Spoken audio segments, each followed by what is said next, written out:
क्या इन्वेस्टमेंट करते टाइम आप हो जाते हैं confuse whether to invest in mutual fund और in the crypto currency? So ये वीडियो देखने के बाद आपका काफ़ी हद तक कंफ्यूजन हो जाएगा दूर। हेलो फ्रेंड्स, माई सेल्फ पायल शेखावत, तो स्वागत है आपका हमारे चैनल डिजिटल यूट्यूबर पे, जहां हम आपको टेक्नोलॉजी से रिलेटेड सारी इन्फॉर्मेशन देने की कोशिश करते हैं। और आज हम इस वीडियो में लाए हैं comparison between mutual fund and crypto currency. So video को एंड तक जरूर देखें, और अगर आप हमारे चैनल पे नए हैं then do subscribe our channel and don't forget to hit the bell icon so that you can have the notification of our upcoming videos. So without wasting any time, let's get started.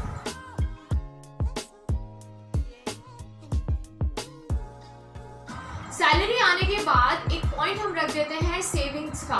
जी हाँ, salary आने के बाद हम कुछ percent जो salary का होता है वो एज अ सेविंग हम उसे रख देते हैं, पैसों को बैंक में ही पड़े रहने देते हैं। अगर हमें कुछ खरीदना होता है, फॉर एग्जांपल अगर नया घर लेना है या गाड़ी लेनी है या कोई भी हाउस होल्ड आपको चीज़ें लेनी है, तो उसके लिए हम क्या करते हैं, धीरे धीरे ठीक है भाई बैंक में पड़ा है तो उससे वो सेव हो जाएगा। बट क्या होता है कि पड़े हुए पैसे जो है वो अपनी वैल्यू जो है वो डिक्रीज करते हैं as the inflation in our country is increasing, जिसकी वजह से सारी चीज़ों की प्राइस जो है वो भी बढ़ते रहते हैं। एंड जैसे जैसे महंगाई बढ़ेगी the value of the money will also decrease. तो पैसों की वैल्यू हर साल घटती रहती है। वैल्यू लूज ना हो इसलिए लोग क्या करते हैं, इन्वेस्टमेंट करते हैं। दो टाइप की इन्वेस्टमेंट है, एक्चुअल इन्वेस्टमेंट या फिर करते हैं वर्चुअल इन्वेस्टमेंट। बात करें अभी एक्चुअल इन्वेस्टमेंट की, तो फॉर एग्जांपल उसमें आता है आपका एफडी हो गए, जहाँ लीस्ट रिस्की होता है एफडी, जिसमें 7 to 8% रिटर्न मिल जाता है एंड टाइम लिमिट होता है। सेविंग अकाउंट्स होते हैं जिसमें सबसे कम रिस्क होता है, रिटर्न भी 3 to 4% तक मिल जाया करता है। एंड फिर नेक्स्ट आता है आपका गोल्ड, सिग्निफिकेंट रिस्क है इसमें, ऊपर नीचे होता रहता है एंड ज़्यादा रिटर्न का ऑप्शन नहीं मिलता है आपको यहाँ पे। एंड रियल एस्टेट, जी हाँ, एक्चुअल इन्वेस्टमेंट में एक और आता है ऑप्शन आपके पास, रियल एस्टेट। जी हाँ, लेकिन इसमें एक डिसएडवांटेज है कि बहुत पैसा होना चाहिए। जी हाँ, आपके पास बल्क अमाउंट होना चाहिए अगर आप चाहते हैं रियल एस्टेट में इन्वेस्ट करना। तो और बात करें अगर वर्चुअल इन्वेस्टमेंट की, तो लोग क्रिप्टो करेंसी में भी अपना पैसा लगाते हैं for an investment, and that is known as the virtual investment. तो किसी भी इन्वेस्टमेंट को करते हैं, चाहे वो एक्चुअल इन्वेस्टमेंट हो चाहे वो वर्चुअल इन्वेस्टमेंट हो, किसी भी चीज़ को करते हैं उसमें 3 चीज़ें आती हैं, आपका रिटर्न, रिस्क एंड टाइम। तो रिटर्न मीन्स कितना परसेंट प्रॉफिट आपको होगा। इफ इन्फ्लेशन इज 4% है for example, then the return percent should be more than 4%, क्योंकि अगर 4% से कम है then it's not the valid return जो आपको चाहिए होगा, है ना। और बात करें अगर रिस्क की, तो कितना रिस्की है इन्वेस्टमेंट करना, वो हर म्यूचुअल फंड के टाइप्स पे या क्रिप्टो करेंसी के क्रिप्टो जो पर्टिकुलर कॉइन है उन पे डिपेंड करता है। एंड कितने चांसेस हैं कि आप लॉस में चले जाएंगे इस इन्वेस्टमेंट को करके, ये आपका सेकंड पॉइंट आता है आपका रिस्क में। अब आता है आपका टाइम, कितने टाइम के लिए आप इन्वेस्ट करते हो, दैट इज योर टाइम। तो 3 चीज़ें हमने यहाँ पे डिस्कस करी, रिटर्न, रिस्क एंड टाइम, जो आपस में इंटर रिलेटेड हैं, जब चाहे आप कोई सी भी इन्वेस्टमेंट करें, एक्चुअल या virtual. But the rules is अगर टाइम ज़्यादा है और रिस्क ज़्यादा है देन रिटर्न विल बी ज़्यादा, ऑब्वियसली। तो ज़्यादा रिटर्न परसेंटेज चाहिए तो ज़्यादा रिस्क उठाना पड़ेगा। म्यूचुअल फंड को आज हम ब्रीफ में थोड़ा आपको एक्सप्लेन करने की कोशिश करेंगे, बिकॉज ये एक ऐसा टॉपिक है जो बहुत ज़्यादा, अगर आप डीपली जाओगे तो वीडियो बहुत लंबी हो जानी है। तो हम ब्रीफ में म्यूचुअल फंड को डिस्कस करेंगे। लेकिन अगर आप चाहते हैं कि म्यूचुअल फंड पे हम एक डेडिकेट वीडियो बनाएं, देन कमेंट सेक्शन में हमें लिखना ना भूलिएगा। तो let's come out to the point, mutual fund ये एक ऐसी स्पेशल टाइप की इन्वेस्टमेंट होती है जिसपे आप एक ही साथ डाइवर्सिफाइड इन्वेस्टमेंट कर सकते हैं। एसेट मैनेजमेंट कंपनीज जो होती हैं वो म्यूचुअल फंड मैनेज करती हैं। आप अपना पैसा एसेट मैनेजमेंट कंपनी को देते हो और वो उस पैसों को अलग अलग जगह इन्वेस्ट कर देती है, यानी कि जो आपका पैसा है वो डाइवर्सिफाइड हो जाता है।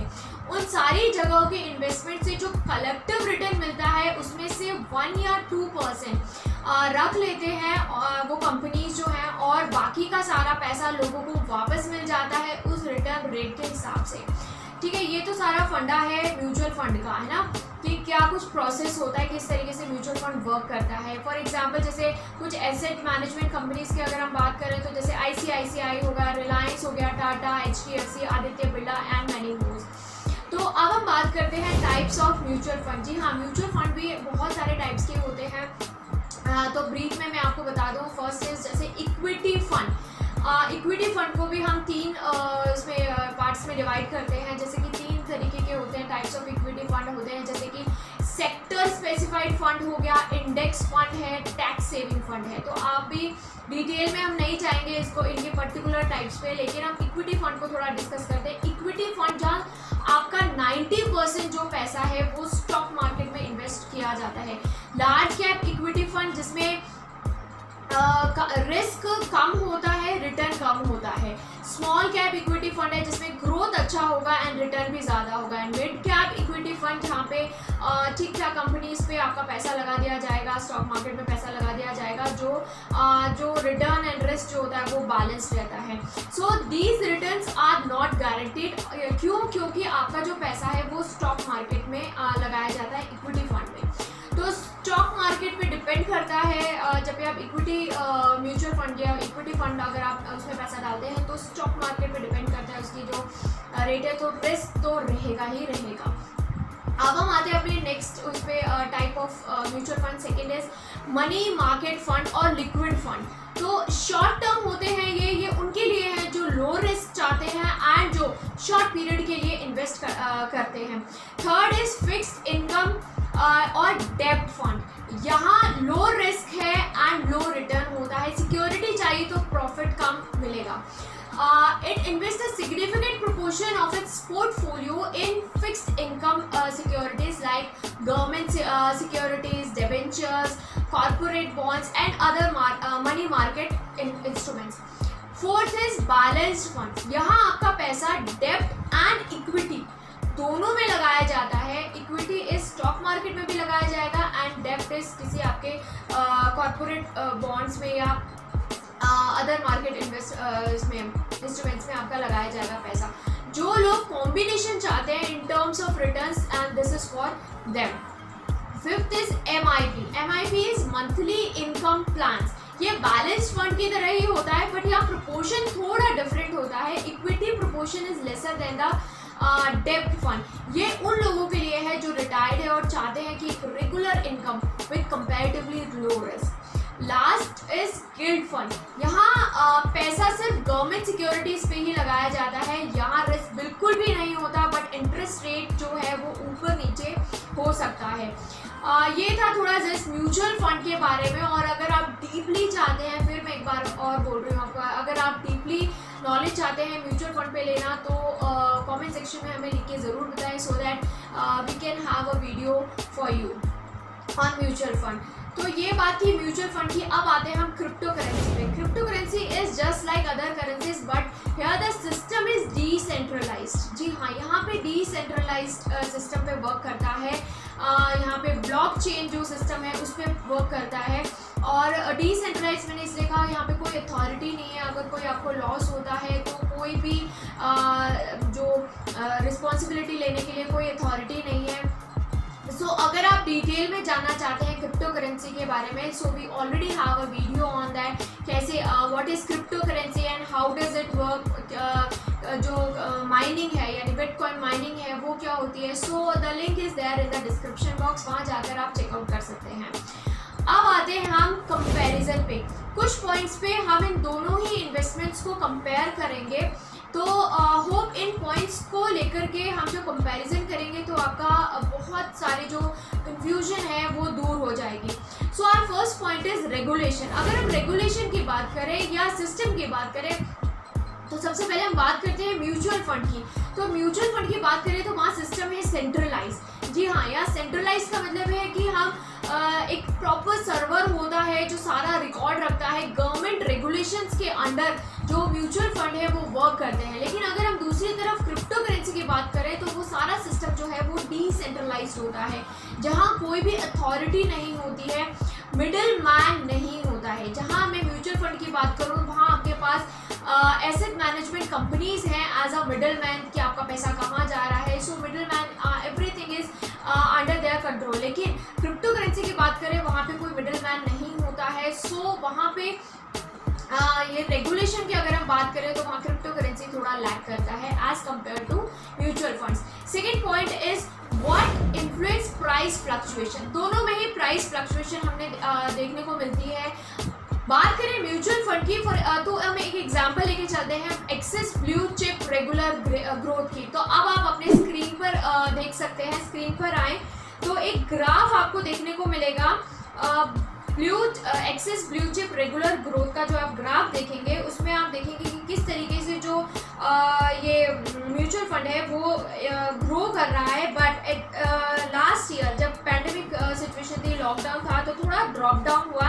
लेकिन अगर प्रेजेंट सिनेरियो देखें, अगर हम कंपेयर, यहाँ पे आप इजीली देख भी सकते हैं कि 16.26 आप ये देखेंगे इस ग्राफ में कि इसका डेटा जो है वो 5 साल का डेटा है। अगर आपने 5 साल से रेगुलर इन्वेस्टमेंट किया होता तो 16.26% की ग्रोथ हुई है यहाँ पे। तो आपको 16.26 का जो प्रॉफिट है वो आपको यहाँ पे मिल जाता। अब हम बात कर, अगर यहाँ पे इजीली आप इस ग्राफ में ये भी कंपेयर भी कर सकते हैं निफ्टी यानी कि 50 टॉप जो कंपनीज हैं उससे, अगर आप यानी स्टॉक मार्केट से अगर आप कंपेयर करते हैं तो यहाँ पे इजीली आप देख सकते हैं कि that this mutual fund is 16.26% की ग्रोथ दिखा रहा है। एंड वही निफ्टी की अगर बात करें तो 15.21% की ग्रोथ यहाँ पे आपको देखने को मिल जाती है।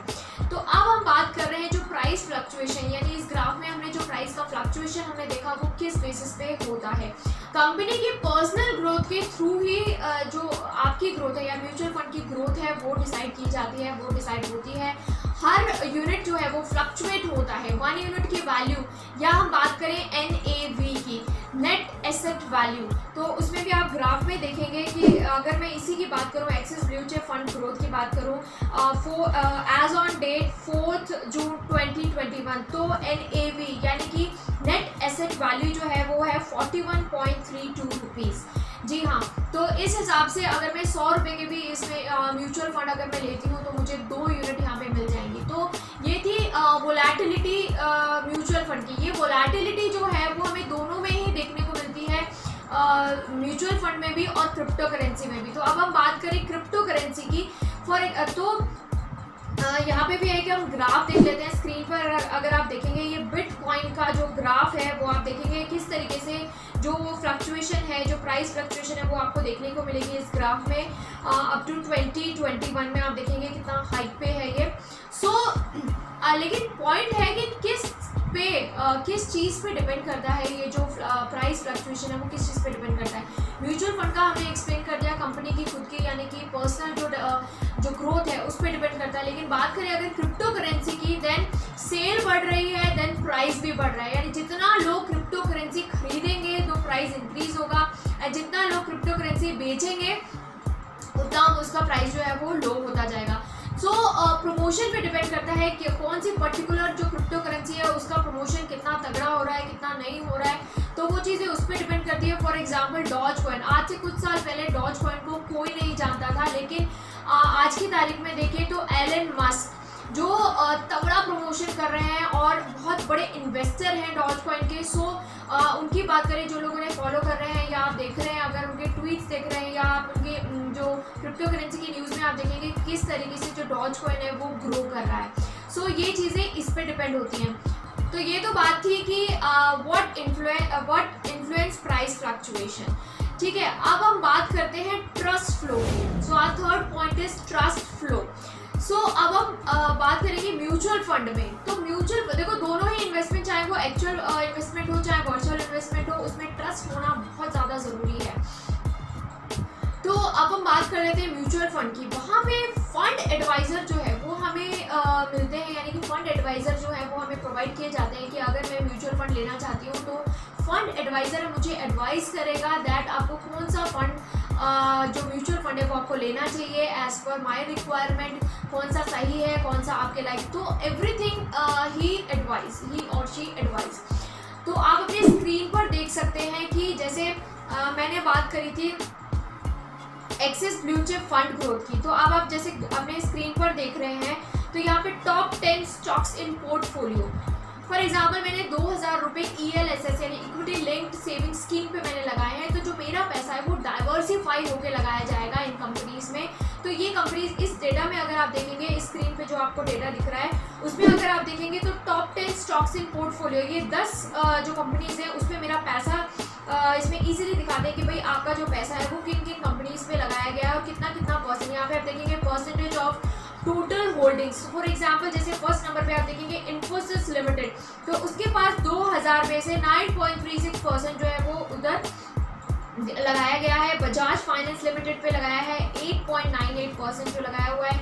अब आप इन कंपनीज के अगर आप साइड में देखेंगे तो रेड और ग्रीन कलर के एरोज हैं, तो इससे आप देख सकते हैं, इससे आपको पता लग जाएगा दैट जहाँ पे रेड एरो डाउनवर्ड डायरेक्शन में है तो इसका मतलब जो कंपनी है दैट इट्स नॉट ग्रोइंग यानी लॉस में है। और अगर आप ग्रीन कलर का देखेंगे अपसाइड, सो उसमें पता लगेगा कि वो कंपनी जो है वो ग्रो कर रही है। तो जहाँ आपका पैसा डाइवर्सिफाई होके लगा हुआ है वहाँ आपको पूरी नॉलेज है इस डेटा के थ्रू कि भाई ये मेरा पैसा कहाँ किस किस कंपनी में लगा हुआ है, कौन सी कंपनी ग्रो कर रही है, कौन सी नहीं कर रही है।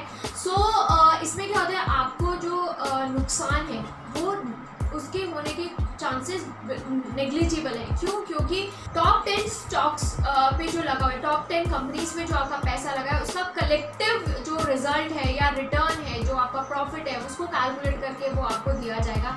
यानी ये मैं सीधे शब्दों में कहूँ कि प्रिंसिपल अमाउंट से आपको डेफिनेटली ज़्यादा पैसा मिलने वाला है। जी हाँ, यानी कि प्रॉफिट जो है वो आपकी डेफिनेट है। तो वहाँ क्रिप्टो करेंसी की बात करें तो वहाँ पे ट्रस्ट कैसे बिल्डअप होता है, भाई बड़े बड़े इन्वेस्टर्स हैं वो इन्वेस्ट कर रहे हैं या प्रमोशन हो रही है इस पर्टिकुलर क्रिप्टो की, तो हम इस पे पैसा लगा देते हैं भाई, जिस पर्टिकुलर क्रिप्टो का सबसे ज़्यादा प्रमोशन ज़्यादा हो रहा है तो उस पर पैसा लगाया जाए। तो इस तरीके का जो ट्रस्ट है वो हमें क्रिप्टो करेंसी में देखने को मिल जाता है। अब हम बात करते हैं अपने लास्ट पॉइंट पे आते हैं, यानी कि फ्यूचर रिटर्न प्रेडिक्शन। तो भाई देखो, चाहे एक्चुअल इन्वेस्टमेंट हो चाहे वर्चुअल इन्वेस्टमेंट हो, मैं पैसा तभी लगाऊंगी ना जब मुझे रिटर्न प्रेडिक्शन यानी कि मुझे पहले पता हो, अंदेशा हो कि भाई हाँ मुझे यहाँ से इतना रिटर्न मिलेगा। तो अब बात करें हम म्यूचुअल फंड की, ये क्या रिटर्न रेट है ना। तो म्यूचुअल फंड की बात करें तो बहुत सारे ऐसे वेबसाइट हैं। अगर मैं बात करूं जैसे कि मनी कंट्रोल वेबसाइट पे आप जाके देख सकते हैं, उसका जो पास्ट डेटा है पर्टिकुलर जिस म्यूचुअल फंड पे आपने लगाया उसका पास्ट डेटा जो है उसको जाकर देखिए, वैलिड होता है वहाँ पे सारा का सारा डेटा, बिकॉज हमने पहले ही बोला कि ये जो सारा सिस्टम है वो सेंट्रलाइज्ड है।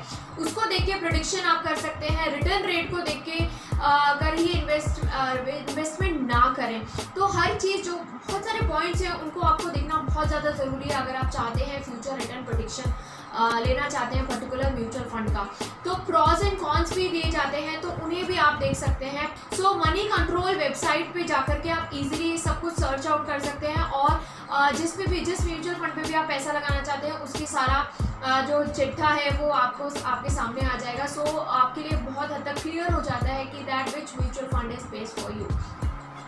सो हम जितना भी ये जो स्ट्रैटेजी है, जैसे मैंने बताया कि भाई आप प्रेडिक्शन कर सकते हैं या ट्रस्ट कितना है, तो म्यूचुअल फंड की अगर हम बात करें तो पूरा नुकसान नहीं झेलना पड़ता है भाई, क्योंकि छोटी आपका जो पैसा है, मैंने पहले बोला डाइवर्सिफाई होकर लगता है। जो छोटी कंपनीज पे अगर पैसा लगाया गया है सो डेफिनेटली उसने ग्रो करना है। सो अब हम बात करते हैं क्रिप्टो करेंसी। जो क्रिप्टो करेंसी है उसमें आप फ्यूचर रिटर्न प्रेडिक्शन कैसे कर सकते हैं भाई, उसकी बात करें तो वहाँ पे हर चीज़ अनसर्टेन है, because it's totally the system is decentralised.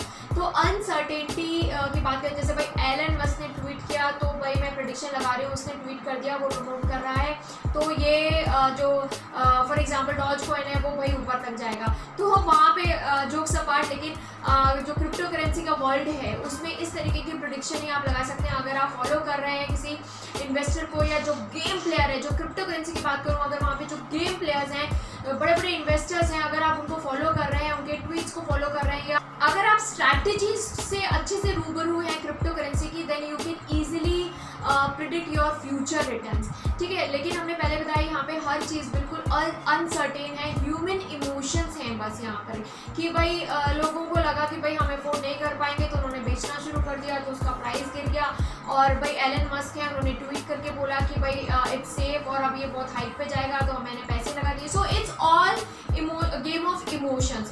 सो कोई एनालिसिस का कंसेप्ट नहीं देखने को मिलता है आपको क्रिप्टो करेंसी में अगर हम बात करें। तो ये था comparison between mutual fund and crypto currency and it's all up to you. Entirely आपके रिसर्च पे डिपेंड करता है कि आप इन्वेस्ट कहाँ करना चाहते हो। Last but not the least मैं यहाँ पे आपको कहना चाहूँगी, investing is good whether it is actual investment और the virtual investment, but do it smartly, be a smart investor. Hope आपको हमारी आज की वीडियो पसंद आई होगी। बहुत सारे आपके डाउट्स जो होंगे वो होपफुली क्लियर हो चुके होंगे, आपकी कंफ्यूजन दूर करने की कोशिश करी है। तो होप आपको वीडियो आज की पसंद आई होगी।